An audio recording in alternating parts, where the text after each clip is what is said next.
پاک کی غلامی میں آ جائیں۔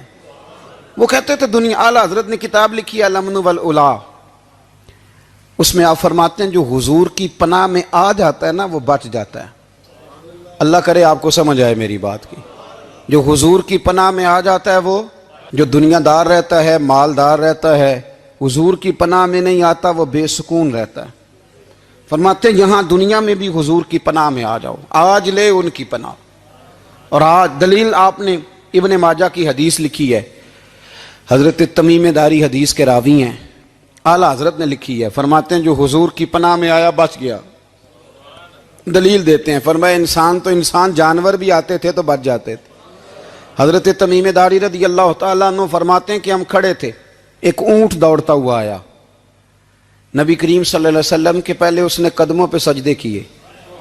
صحابہ کہنے لگے حضور ہمیں بھی اجازت دیں، فرمایا وہ تو بے زبان ہے، اسے تو پتہ کوئی نہیں، پیش نظر ہے وہ نو بہار، سجدے کو دل ہے بے قرار، روکیے سر کو روکیے یہی تو امتحان ہے۔ فرمایا اسے کیا پتا، تم تو مکلف ہو شریعت کے، تمہیں اجازت نہیں ہے۔ اور اعلیٰ حضرت نے دو ٹوک لکھا ہے، فرمایا سوائے خدا کے کسی کو تعظیمی سجدہ بھی حرام ہے۔ یہ نوٹ کر لیں میری بات۔ اور اعلیٰ حضرت نے فتاوی رضویہ میں لکھا ہے کسی قبر پہ جاؤ تو 4 ہاتھ دور کھڑے رہو۔ اللہ کرے آپ کو سمجھ آئے، کتنے ہاتھ؟ 4 ہاتھ دور کھڑے رہو، سورۃ فاتحہ پڑھو، درود شریف پڑھو، جس قبر پہ گئے ہو ان کی روح کو اصال ثواب کرو، ان کے وسیلے سے دعا مانگو۔ اعلیٰ حضرت فرماتے ہیں قبر کو سجدہ بالاتفاق حرام ہے، طواف قبر کا کرنا بالاتفاق حرام ہے، بوسہ لینے میں اختلاف ہے کہ جائز ہے کہ ناجائز ہے، لیکن بوسے سے بھی چونکہ شک پڑتا ہے تو فرماتے ہیں احمد رضا کی رائے یہ ہے کہ بوسہ لینے سے بھی بچا جائے۔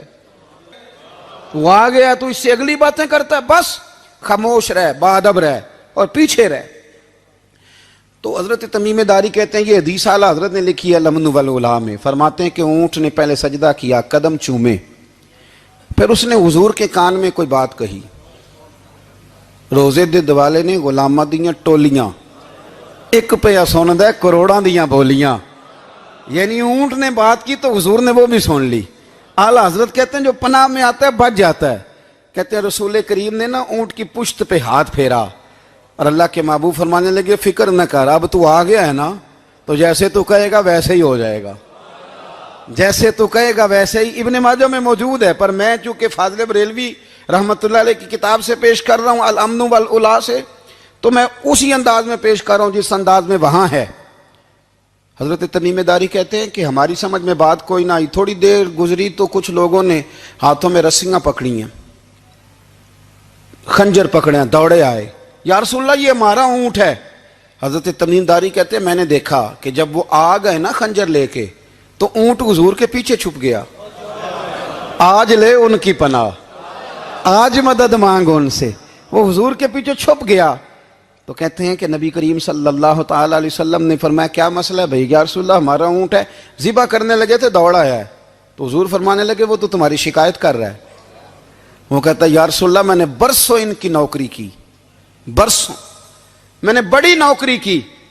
صحیح کہتا ہے یا رسول اللہ؟ ٹھیک کہتا ہے حضور، اب بوڑھا ہو گیا ہوں، تھوڑا زیادہ بوجھ نہیں اٹھا سکتا تو مجھے ذبح کر کے کھانا چاہتے ہیں، میں مرنا نہیں چاہتا۔ نبی کریم فرمانے لگے اچھے لوگ یہ صلہ دیتے ہیں؟ انہوں نے عرض کی حضور آپ حکم کر دیں، ہم اس کو چھوڑ دیتے ہیں یا رسول اللہ، نہیں ذبح کریں گے، خدمت کریں گے۔ حضور فرمانے لگے نہیں، اب میرے پاس آیا ہے نا، اب میں نے واپس نہیں کرنا، آج ہو گیا ہے، آج لے ان کی پناہ، آج مدد مانگ ان سے، آج ہو گیا یا رسول اللہ پھر رکھ لیں۔ حضور نے فرمایا نہیں بھائی پیسے بتاؤ کتنے ہیں؟ یا رسول اللہ نہیں کچھ نہیں۔ نبی کریم علیہ السلام نے فرمایا نہیں بتاؤ کتنے، بتاؤ کتنے؟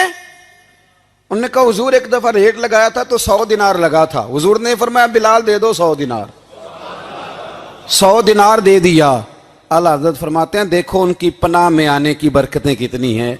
ان سے کہا تم جاؤ، وہ چلے گئے، حضور نے پشت پہ ہاتھ پھیرا، فرمایا جا تو آزاد ہے۔ حضرت تمیم داری کہتے ہیں وہ پہلے گیا پھر پلٹ کے آیا، اس نے نبی پاک کے کان میں کو بات کی، کئی باتیں کی، پر میں ایک بات کرتا ہوں، کئی باتیں کی، ایک بات کی تو حضور رو پڑے۔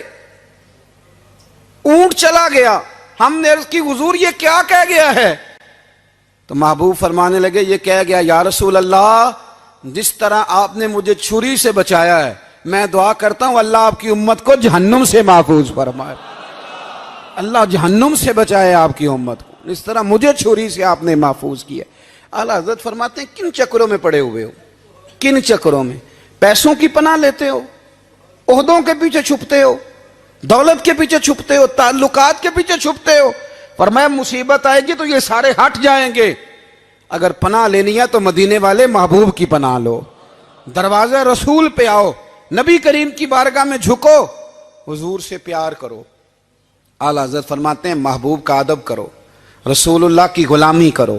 فرماتے ہیں پھر کے گلی گلی تباہ، ٹھوکریں سب کی کھائیں کیوں، دل کو جو عقل دے خدا تو تیری گلی سے جائے کیوں۔ اور فرمانے لگے جان ہے عشق مصطفیٰ روز فزوں کرے خدا، جس کو ہو درد کا مزہ وہ ناز دوا اٹھائے کیوں، جس کو ہو درد کا مزہ وہ ناز دوا اٹھائے کیوں۔ انہوں نے محبوب کریم کی محبت کا پیغام دیا، صحابہ کی محبت کا، بولیے صحابہ کی محبت کا پوری کتاب لکھی حضرت صدیق اکبر جناب عمر کے فضائل پر۔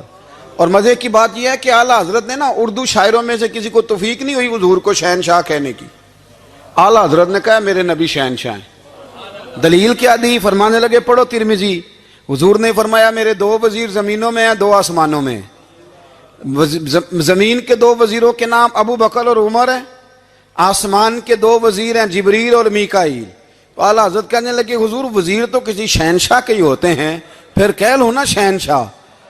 تو پھر فرمانے لگے حاجیو آؤ شہنشاہ کا روضہ دیکھو، حاجیو آؤ شہنشاہ کا روضہ دیکھو، کعبہ تو دیکھ چکے اب کعبے کا بھی کعبہ دیکھو، کعبہ تو دیکھ چکے اب کعبے کا بھی، غور سے سن تو رضا کعبے سے بھی آتی ہے صدا، میری آنکھوں سے میرے پیارے کا روضہ دیکھو۔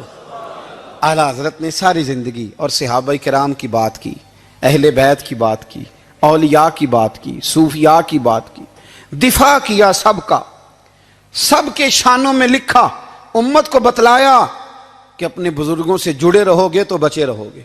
اعلیٰ حضرت نے طنز کرنے سے، تنقید کرنے سے، بلا وجہ غلطیاں نکالنے سے اور ایک دوسرے پر لان تان کرنے سے ہمیں بچنے کو کہا۔ اعلیٰ حضرت فرماتے ہیں کوئی علم اگر آ جائے نا تو اس کا معنی یہ نہیں کہ سب کو جاہل سمجھ لینا چاہیے۔ سمجھ آ رہی ہے میری بات کی؟ ہم جس شعبے میں بھی ہوتے ہیں نا سامنے والے کو ان پڑھ ہی سمجھتے ہیں۔ مولویوں کے بارے میں بعض لوگوں کا خیال ہے کہ یہ پتہ نہیں کون سی مخلوق ہے، ان کو کیا پتہ دنیا داری کا۔ میں صحیح کہہ رہا ہوں۔ اسی طرح جو میرے شعبے سے تعلق رکھنے والے لوگ ہیں وہ کہتے ہیں شاید سارے تاجر دو نمبر طریقے سے ہی مال کماتے ہیں۔ یہ ہو نہیں سکتا، ایسا ہو نہیں سکتا۔ ہمیں نا دوسروں کی اہمیت کی خبر رکھنی چاہیے، ہمیں ایک دوسرے سے پیار، ہم طنز کرتے ہیں، تنقید کرتے ہیں۔ فاضل بریلوی منع کرتے تھے، آپ فرماتے یہ طریقہ درست، ہم جب غلطیاں نکالنے پہ جاتے ہیں تو معاذ اللہ اتنا اوپر بن جاتے ہیں کہ معاذ اللہ ثم معاذ اللہ اللہ رسول تک پہنچ جاتے ہیں۔ اعلیٰ حضرت کے زمانے میں ایک شخص نے کہہ دیا نبی پاک کا خیال آئے تو نماز ٹوٹ جاتی ہے۔ عقل ہے نا جی، جہاں مرضی لے جاؤ۔